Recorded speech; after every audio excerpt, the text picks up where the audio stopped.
These are the 17 most common tourist scams in Las Vegas. The first scam to be aware of is related to marijuana dispensaries, in particular to places offering to sell you marijuana or marijuana-related items on the Las Vegas Strip or on the Fremont Street Experience. The reason why this is a scam is because Nevada law prohibits marijuana sales within 1,500 feet of a casino. There are many stores on the Strip and on Fremont Street that advertise and have signs that make it look like they have marijuana, with pictures of marijuana and signs that say things like pre-rolls and edibles. But what you can be sure of is that none of those have actual marijuana in them. They might have something else in them, and the staff and the signs might use deceiving language to make you come in and make you think it's marijuana, but they'll likely never use that word. If you are looking to get marijuana, which is legal in Nevada, you do have to go off the Strip and off the Fremont Street Experience to find it. Huge Las Vegas scam number 2 are hotel gift shops. It seems like a universally adopted practice in Las Vegas gift shops, in the hotels and the casinos,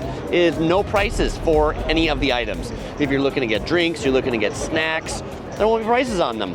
Why won't there be prices on them? Well, because they've done research, the big corporations here, and have found that if they don't price the items by putting a price, there's a price, but they're not going to tell you what they are right away, you are more likely to pay a higher price for them. They've also done this so that they can do what they call dynamic pricing, meaning that when it's busier, they can charge more because they've got more suckers that are willing to buy it if there's a Raiders game or there's F1 in town. The biggest scam in the gift shop, not the fact that they don't have prices, but honestly, it's the prices of the bottles of water.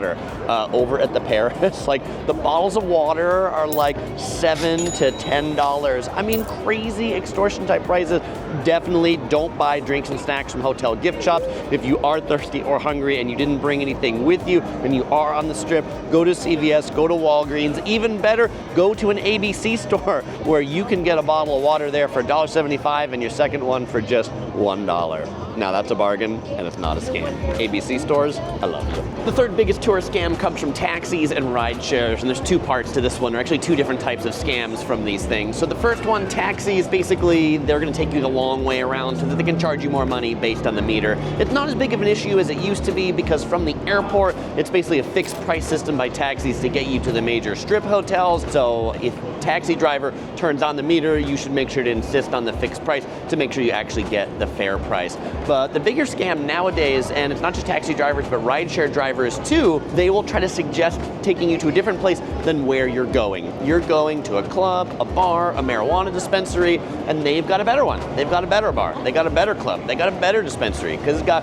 better prices. What it really has is it has better kickbacks for them if they take you there. So don't take their suggestions. Just tell them you want to keep going where you want to go. The fourth scam in Vegas is girls direct to your hotel room door. There's a truck. It drives up and down the Strip. It's been driving up and down the Strip for as long as I can remember. And if you do call the number, the one thing I can guarantee, those girls aren't going to come to your door because their picture was taken 30 years ago. But if you think maybe some ladies of the night or some men of the night might come to your door to offer some special services, you should know that prostitution is not legal in Las Vegas. Yes, it's legal in other places of Nevada, but not in Las Vegas. So what you'd be getting if you're soliciting those services, either calling one of those numbers, picking up one of those cards, or maybe, you know, some hot girls seem really into you, or some hot guys seem really into you, and they say, hey, maybe we can come back to your room, especially if it's a few of them that seem really into you. Chances are they're not. They just think they're gonna be really into your stuff when they get you into your room, and you know, when you're not looking, or they're gonna take your stuff, or when you're not looking, they're gonna call Bruno in, who's really big, to make sure to take your stuff. This is one of these crimes that definitely goes underreported because who wants to be that guy that was calling the ladies of the night and then got his stuff stolen? I guess I'm not gonna tell people that happened. Oh, and sometimes when people watch my scam videos, they're like, Chris, you're making this stuff up. This stuff really doesn't happen. Well, you know what? Here in my notes, I have a direct quote from the Las Vegas Police Department website. They say, many advertisements suggest that you might purchase more than just companionship. They suggest that sexual favors could be available. Be very careful. Every year, visitors to Las Vegas are robbed, tricked, or assaulted by unscrupulous escorts or models. So, don't be scammed. Oh, by the way, you might be wondering, Chris, this was a really interesting shot that you framed. How did you get that girl to come to your hotel room? This is the Cosmopolitan Las Vegas. This is the room they gave me. Worked out very well for this section of the video, though. Thank you, girl on the wall. Scam number 5 is theft from hotel rooms. And yes, that happens all over the world, but in Vegas, maybe it happens even more. Why? Well, because in Vegas, people win large sums of money from the casino, and then they don't want to carry it around with them. So what do? They bring their money back to their room, and they put it on the nightstand, or they put it in the drawer. And then what do other people do? They come and steal that money from your room, because it's virtually untraceable, people stealing money. How do they do that? Well, a lot of times people accidentally leave their hotel room and don't close the door all the way. So make sure when you go out of your hotel room that you're actually like closing the door and jiggle the handle and make sure that thing doesn't open, to make sure people just can't push the door open. There are literally people in Vegas who will walk down and they'll push the doors open. You probably also don't want to leave your cash out in the open. Put it in the hotel room safe. Hide it someplace a lot better, but definitely don't leave it out on the nightstand in open view. I mean, unless it's the tip for housekeeping. If it is the tip for the housekeeping, it should go out in the open, right on the nightstand or on the bed. They work hard. They deserve a little extra. Number 6, beware of pickpockets outside on the strip, on the streets, and inside the casinos. You might think if you're inside the casino, there's so much security and there's so many cameras that you don't need to worry about your stuff. And there are a lot of cameras and there's a lot of security, but they're really focused on making sure the casino, they don't get robbed. They're less focused on making sure you don't get robbed. Definitely when you're out on the strip watching the Bellagio fountains or the Fremont Street experience and you're distracted, that's when the pickpockets are gonna be in full force. So guys, make sure to put your wallet in your front pocket. Ladies, if you got like a bag, put it on your shoulder. If you're dining, never put your bag in a place that you can't see it. If you gotta put it on the floor, keep it between your feet. Scam number 7 is restaurant flyers slid under your hotel room door. And this is one where many people say, I have never had flyers slipped under my hotel room door, but yet there's other people who will say, I've had 3 of them slipped under my door in the same night. What's the scam? The scam is that scam artists who want your credit card information slip flyers underneath your door for restaurants that don't exist. You call them up and they just really want your credit card information. They take your order for a pizza, they never deliver you a pizza, but they buy some first class tickets to Tahiti. Or perhaps maybe they do deliver you the pizza, but it's not really a pizza that exists. They deliver it out of their house. It's a frozen pizza that they bring to you up to your room, and they still use your credit card to book that first class flight to Tahiti. If you want to get a pizza, you know what? Uber Eats, Yelp, make sure it's actually a legitimate establishment, not a scam under your door. And by the way, if you're like, Chris, you were kidding me on this, the Las Vegas Police Department on their website says never call any numbers from any advertisements that come under your door. So not just me, but the actual people that are in charge of safety in the city have the same tip. Scam number 8 is people who want you to take pictures with them on the strip or on the Fremont Street experience. And by that, I don't mean my fellow explorers. They're like, can I take a selfie with you? By this, I mean the showgirls, the characters, Batman, Mickey Mouse, those sort of people. And they're not all a scam, but here's how the scam works. You walk by the pretty showgirls or the hot Chippendales and they say, hey, come take a picture with us. Or would you like to take a picture with us? And then you do. And then after you take that picture, they say, that will be $20 or that will be $50. These people, they essentially work for tips. They don't work for the casinos. They're out there trying to make a living, but the scam is they didn't tell you what the price is. You didn't ask what it is. You thought it was free because, well, I mean, showgirls, they're Vegas. They probably work for the casino, right? If you go to Disneyland and there's characters, they're free. So there's like this mismatch of what their view often is and what your view often is. And so just to make sure that you don't end up paying a bunch of money for a photo that you didn't expect, if there is somebody on the strip who wants to take a picture with you, wants you to take a picture with them, ask them how much it is first before you take that picture. Now, I will say these characters right here, they're actually pretty cool because when people walked up, they said to them, hey, do you want to take a photo? The people said, okay. And then Spider-Man goes, hey, we just work for tips. Is that cool? Cool. So I can appreciate the honesty and openness to whatever the tip is.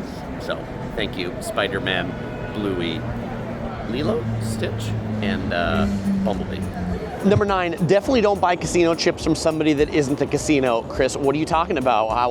Why would I do that? Well, the way the scam works is that somebody likely in the casino, just another person like you and me, they're in a rush. They gotta get to the airport, they gotta go someplace. And so they come up to you and they say they have a casino chip, like $100. They don't have time to exchange at the counter, so they'll give it to you for just like $50 because they're in a rush. a chip's not real. Don't buy chips from anybody that isn't the casino. Related to this one, don't gamble any place that isn't a casino. I still see 3-Card Monte and the shell game out on the strip where somebody sets up a table or a cardboard box and they get these 3 cards and they get these 3 shells, and the game is you're trying to pick which one it is as they're mixing it up, and there's a whole bunch of people around it and they're all really excited about the game, except all of those people work with the person who's the scammer. You can't win 3-Card Monte, particularly out on the strip. Scam number 10 are people on the strip giving you things for free. Nobody gives you anything for free on the strip unless they want money for it. This version of the scam used to be people giving you CDs for free, saying, I want you to listen to my music, and then forcefully asking you for a donation. The current variant of the free things on the strip is monks. Monks who have these like little bracelets or things like that and are offering you the bracelets for free, and in return they're asking you for a donation to build their temple.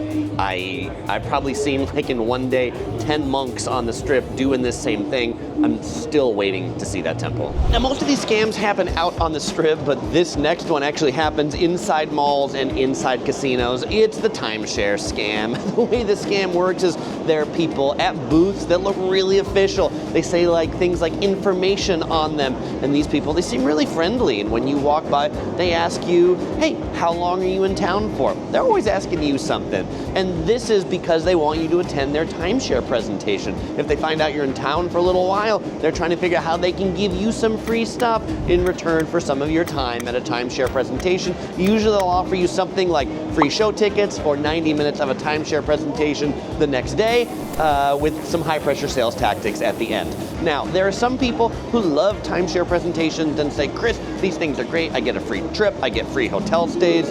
To you people, more power to you. Enjoy it. Get those free things out of them. For the rest of you, skip it, because most people tell me they felt really abused at the end of those timeshare presentations and really wish they didn't do it. There are just 2 examples walking into the circus. At the front by the check-in desks, there's somebody asking people, what's the plan for tonight? And then they say whatever it is, and then the guy says, do you want to get some show tickets? And then of course that leads to a timeshare presentation. The second one back here, there's a lady who goes, hey, can I get you some gift card vouchers? And that's the lead in line.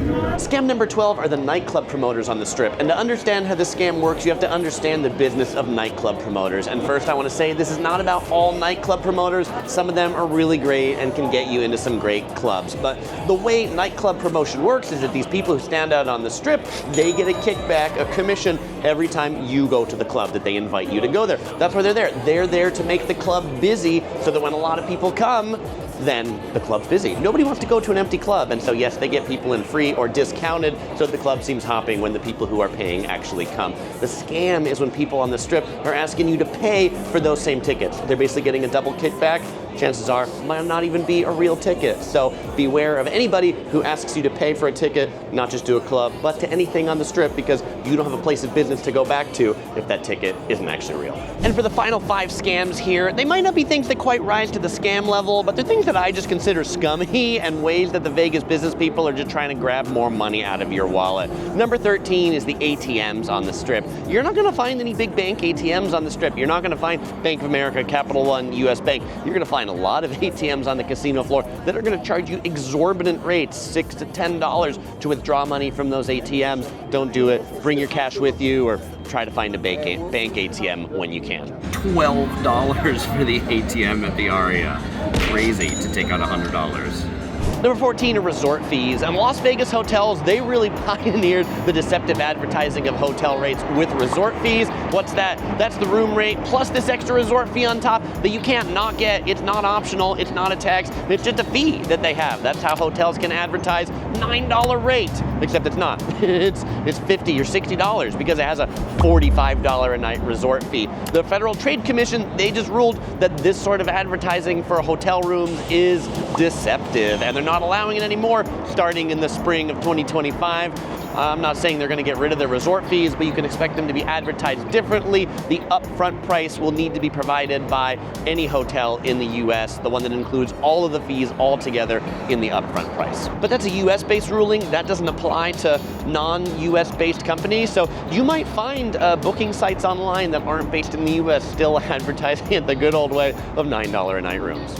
Beware of those. Number 15 are parking fees. Gone are the days of free parking on the Las Vegas Strip, but the parking parking fees keep going up and up and up and up, and pretty much in every casino on the Strip, it's not like hourly. You come in and you pay $20 to $25, which means if you want to visit a few different casinos, you definitely don't want to drive your car to them because the rates are absolutely exorbitant. Beware of the QR code parking scams. This QR code is at the Circus Hotel, and this QR code is not a scam in and of itself. This is how they have you pay for the parking. If you want to be in the premium parking at Circus, you scan here and you pay with your phone. The scam is, the scammers, they come up and they put a new QR code sticker over the existing QR codes, and so who do you end up paying? You end up paying the scammers instead of paying the hotel or the parking company, and then you end up getting a ticket or you end up getting towed. So if you are parking in one of these lots that has a QR code, take a look at it, make sure there's no sticker over it, that it's the actual QR code that the business meant for you to scan. Number 16 are the in-room mini bars. The prices of drinks and snacks in your mini bar in your room are gonna be even more than that ridiculously overpriced gift shop. Just don't do it. And the mini bars, they're censored. So like if you touch or move anything, you're gonna be charged within 30 seconds of removing that item. So if you've got little kiddos, be careful with them touching things in the mini bar because you might end up getting charged for a bunch of stuff that you didn't even drink because they were just their toys. And scam number 17 is the aggressive tipping culture. I don't mean people aggressively giving other people tips. I mean the aggressive asking for tips, particularly on point of sale terminals where you pay with your credit card. Nearly every opportunity that you pay with your credit card in Las Vegas, that machine is gonna ask you if you would like to leave a tip. Even if it's at the gift shop and you're buying a $10 bottle of water, it's gonna ask if you wanna leave a tip. And the reason why I consider this a scam and deceptive is because it's targeted at the people who don't know any better. It's targeted at the people who aren't from the USA, don't really understand the tipping culture here. They've heard that in the USA we give tips, and so if this machine is asking about it, then they must need to give a tip to this person that they're buying a $10 bottle of water from. You don't have to. I'm gonna go out on a limb here, and I might get a bit of flack for it, but most Americans, they're not giving a tip on their $10 bottle of water at the gift shop. But you know what isn't a scam in Las Vegas, fellow explorers? My Yellow Productions videos. If you are coming here and you want to know all about how to get around, where to stay, where to eat, check out my Las Vegas travel tips video right here. And if you want to know some of my favorite luxury hotels on the Las Vegas Strip, you can check out this video right here. And fellow explorers, as usual, I won't say goodbye because I'll see you in the next video.